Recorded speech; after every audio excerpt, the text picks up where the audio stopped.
सभी गुरु प्रेमियों को सादर जय गुरुदेव। सतगुरु के पत्र साधक को। शाकाहारी सदाचारी बाल संघ से संकलित। यह आकाश बहुत जबरदस्त पर्दा है, इसका फाड़ना आसान नहीं। परमार्थ पर चलने के लिए समर्थ गुरु की आवश्यकता होती है।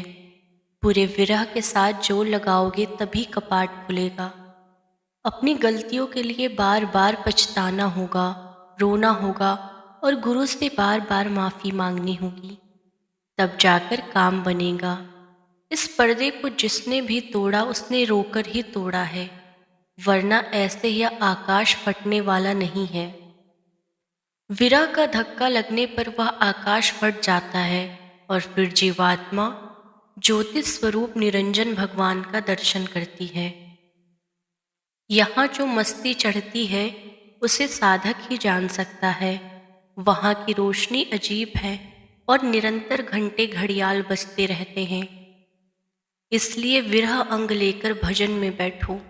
घबराने की, जल्दबाजी की जरूरत नहीं है। धीरे धीरे सब काम हो जाएगा, तुम लगे रहो।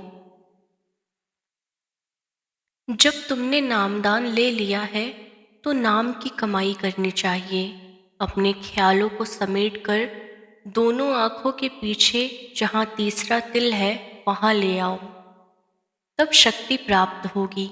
तुम्हें प्रकाश दिखाई पड़ेगा और आकाशवाणी जब सुनाई पड़ने लगेगी तब मन धीरे धीरे स्थिर होने लगेगा। ईश्वरीय संगीत बहुत ही सुरीला है, जो मन और जीवात्मा को अपनी ओर आकर्षित करता है। ऊपर में सूक्ष्म देश है, जिनमें जब तुम प्रवेश करोगे तो गुरु के प्रकाशमय रूप के दर्शन होंगे। बातें भी गुरु से होती हैं, जैसे तुम यहाँ बातें करते हो, सवाल पूछते हो। जब गुरु से प्रेम बढ़ेगा तब यहाँ के बंधन ढीले पड़ते जाएंगे। यह दुनिया सूनी सूनी दिखाई पड़ने लगेगी।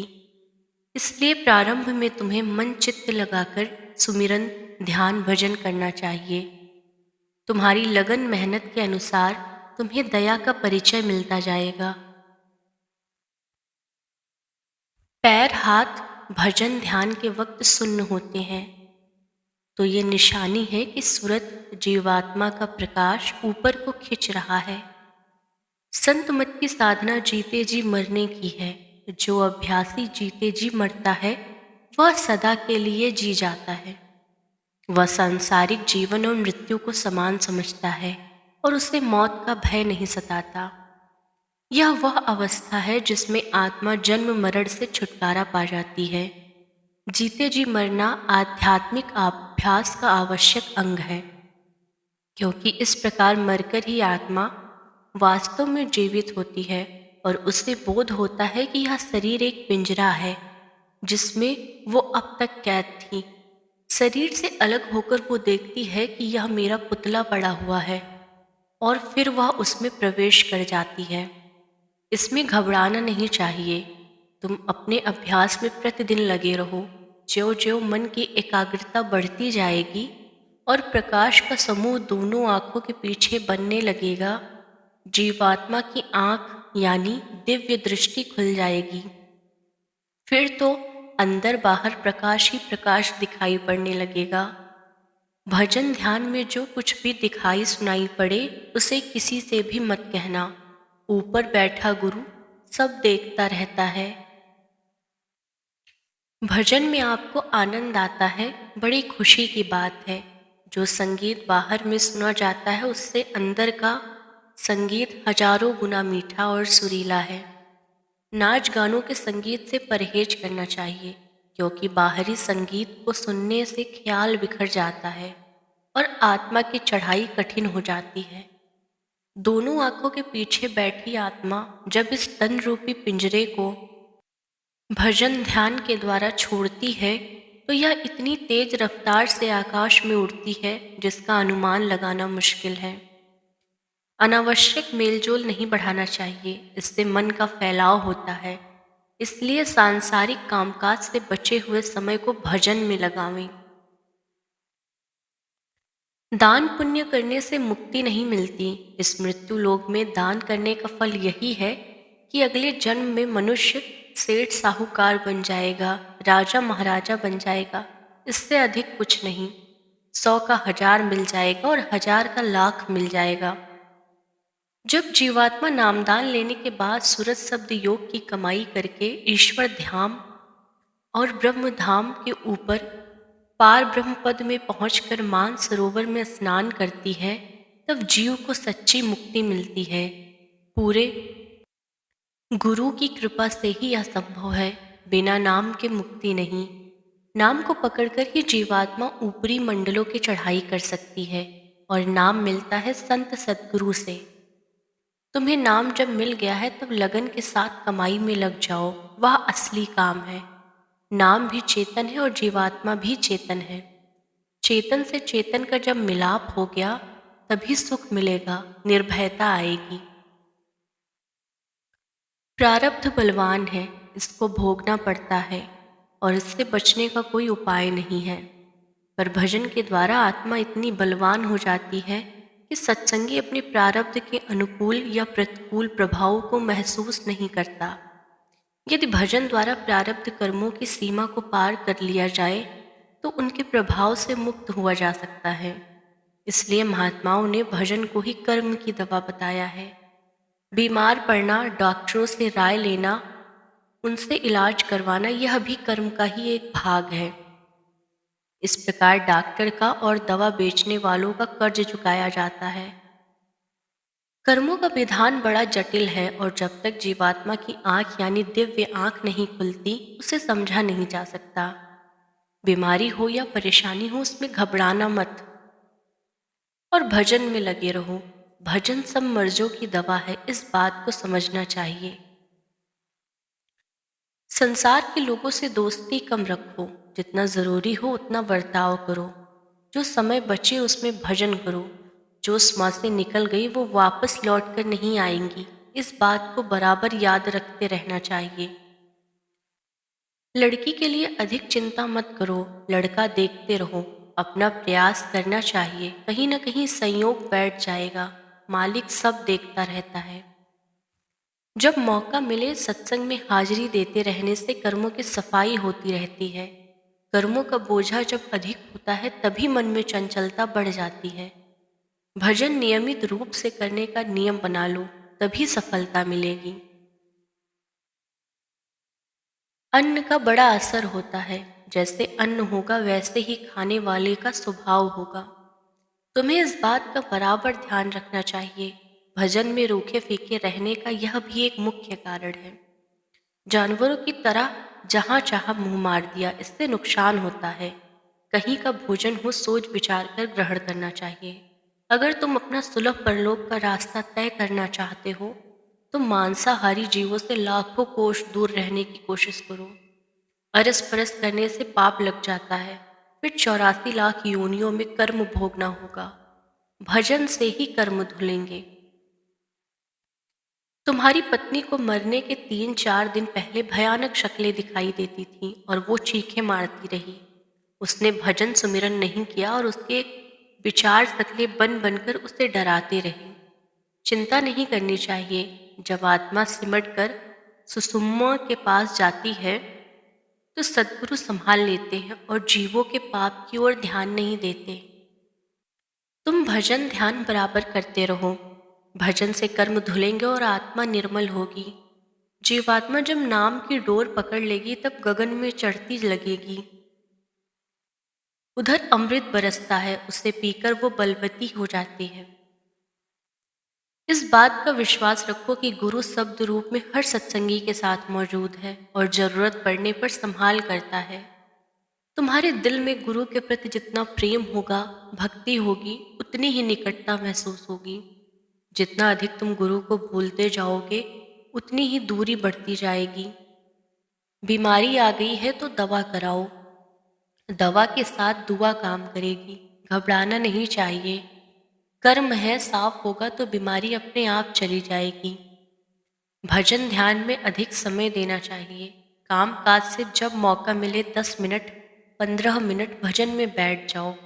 भजन, ध्यान, सुमिरन, सत्संग और सेवा से पाप कर्म धुलते हैं। भजन में तरक्की होना मन के ऊपर निर्भर करता है। मन ना तो एकाग्र होना चाहता है और ना ही अंदर में जाना चाहता है। पिछले अनगिनत जन्मों से इसे बिखरे रहने और बाहर भटकने फिरने की आदत पड़ी हुई है। इसलिए मन को एकाग्र तथा स्थिर करने में समय लगेगा। लगे रहने की जरूरत है।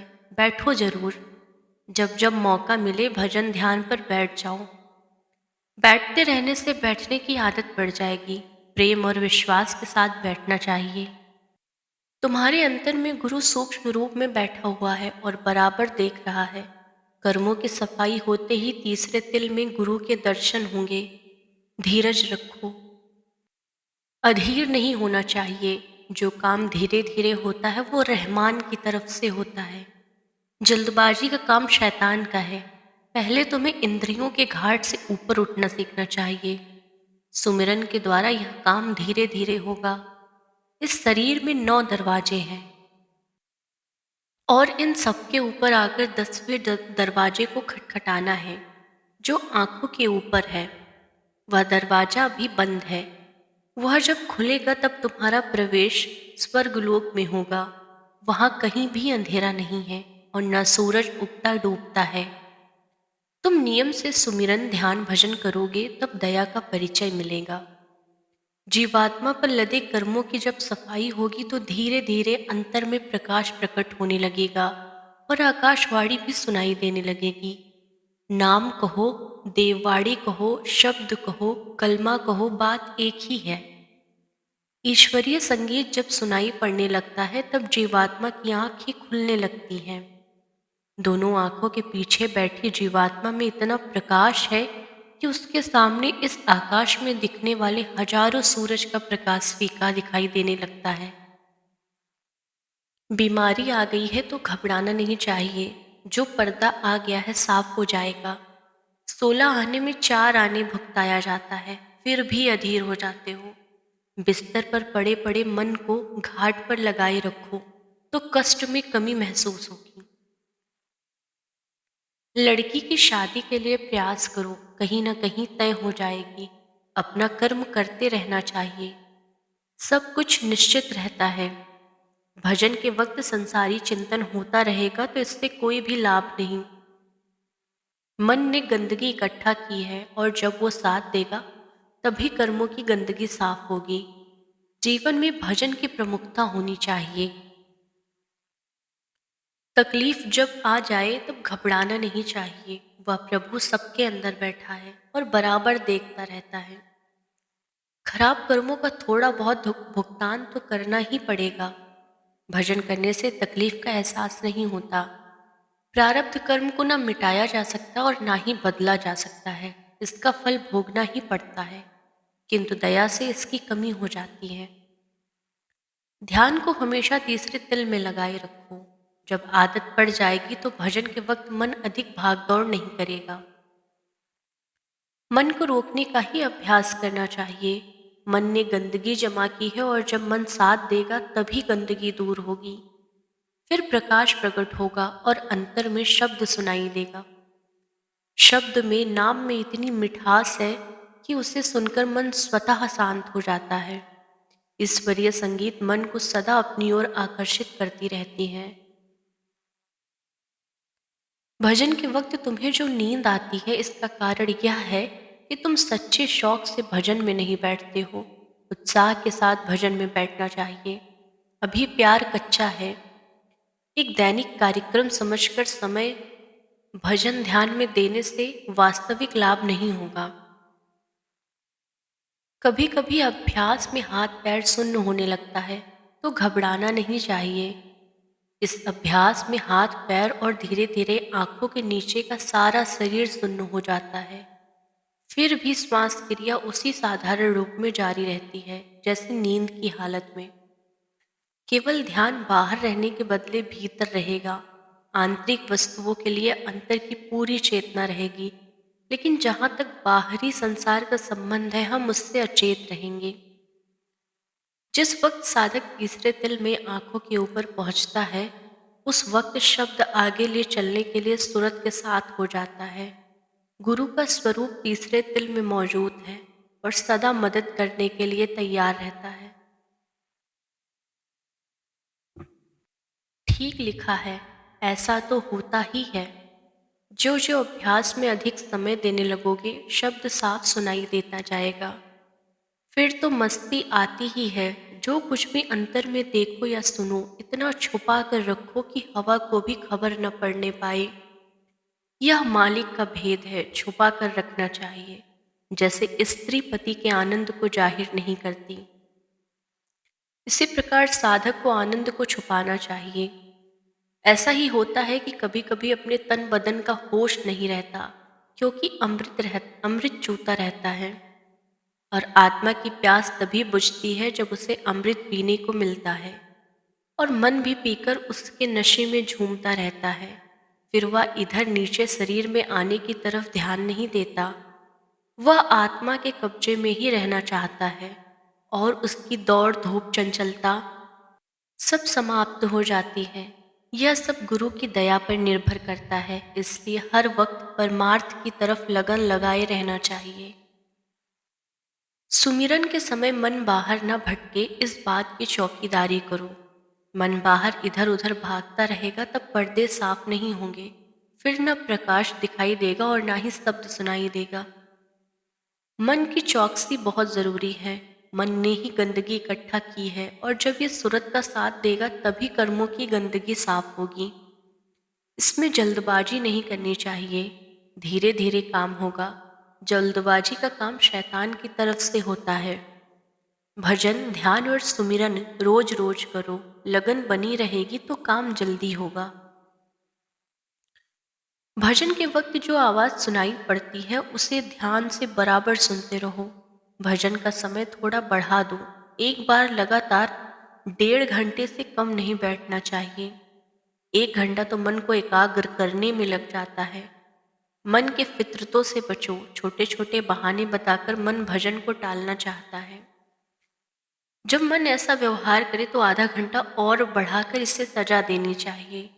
समय की वृद्धि के साथ एकाग्रता पूर्ण होती जाएगी। ध्यान अंदर चला जाएगा और शब्द धुन तुम्हारे साथ रहेगी। फिर तुम्हें आनंद और शांति मिलने लगेगी। दोनों आंखों के ऊपर तीसरा तिल है, उसमें ध्यान को केंद्रित करने की कोशिश करो। जब ध्यान वहां स्थिर करोगे तो तुम्हारा ध्यान अंदर की तरफ बढ़ता जाएगा, और कुछ ऊपर जाने पर गुरु के नूरानी स्वरूप के दर्शन होगा। 5 नाम के सुमिरन के बाद भी यह रूप रहेगा। शुरू में गुरु का स्वरूप आता जाता मालूम पड़ेगा, लेकिन जब इसके साथ प्रेम बढ़ाओगे तो रूप स्थिर हो जाएगा।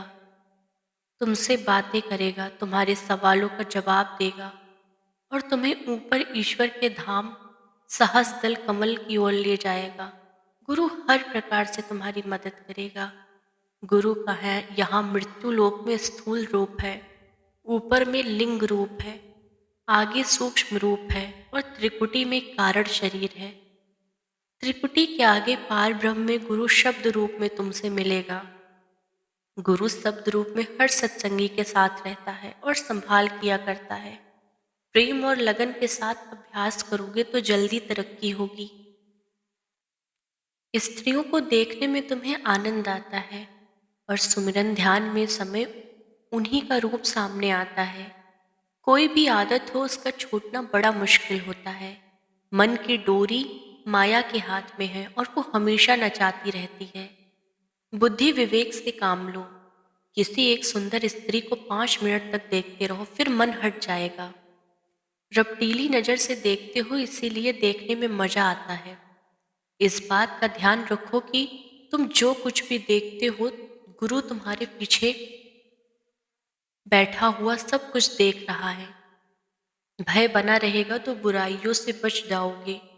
धीरे धीरे इंद्रियों का जोर कम होने लगेगा। फिर भजन करने से आत्मा भी बलवती होती जाती है।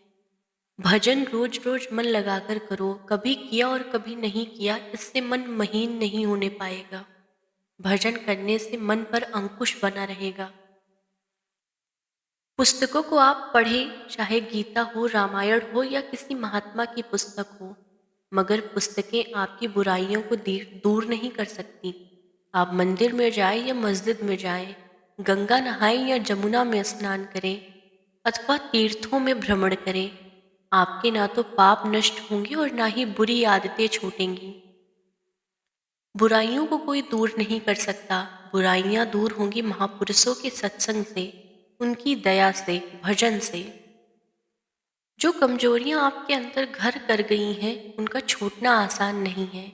गुरु की कृपा से ही बुराइयां धीरे धीरे छूटेंगी। सत्संग में बराबर हाजिरी देते रहो।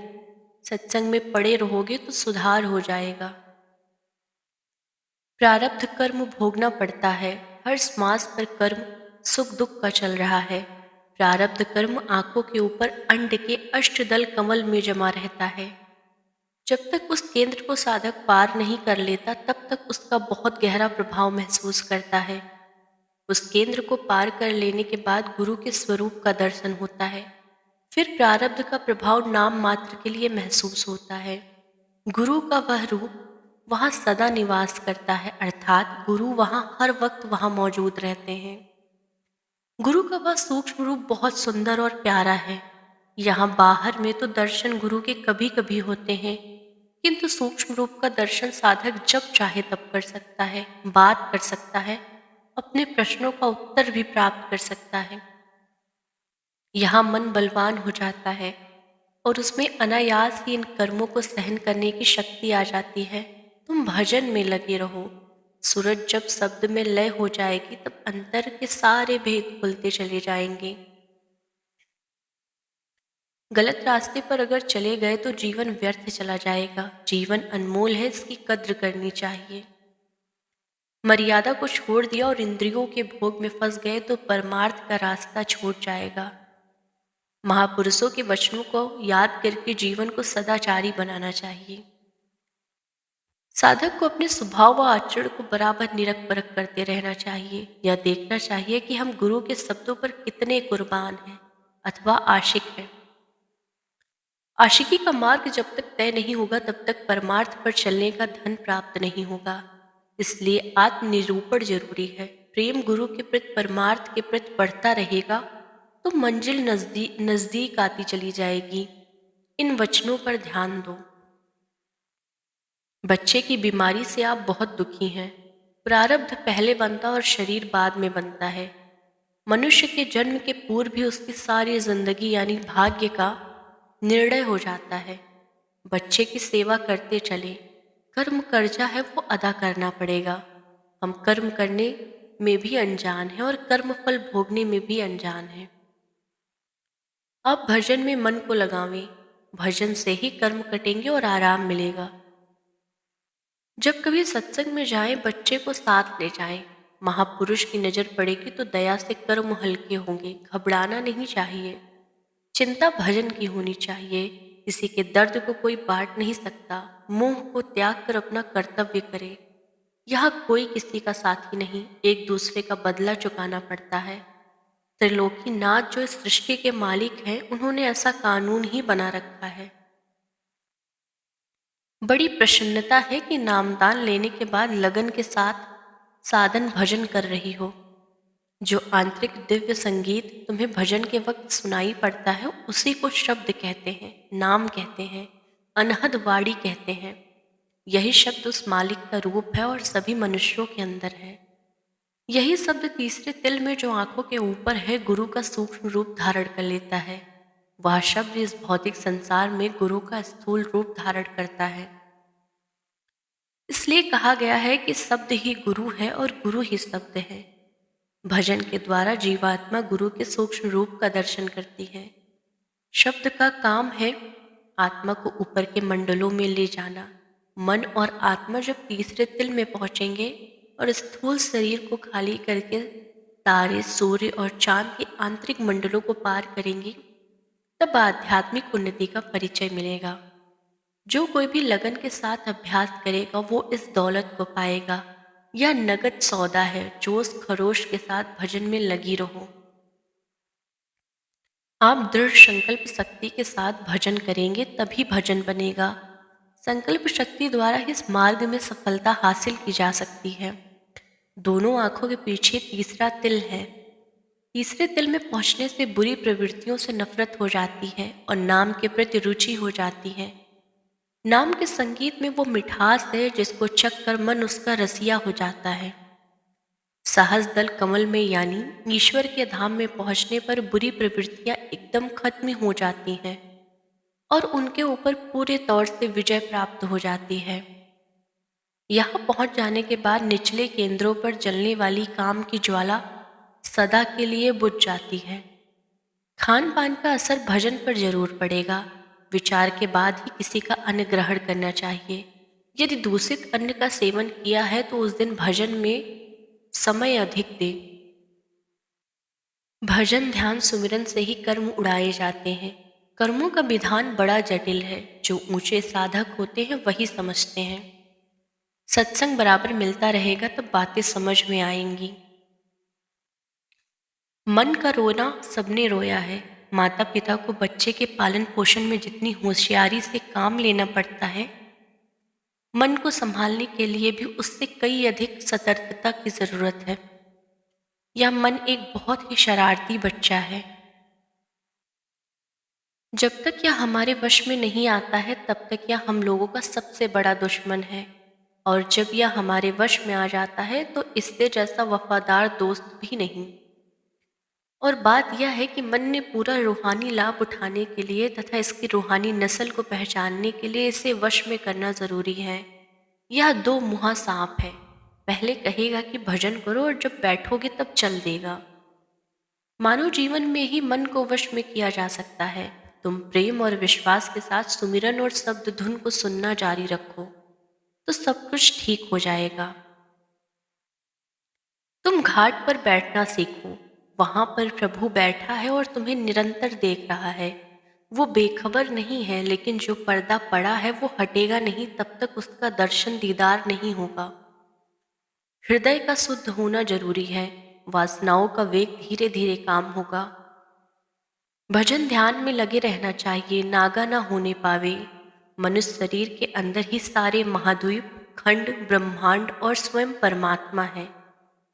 नाम की कमाई करोगे, भजन से प्यार होगा तभी कुछ पा सकते हो।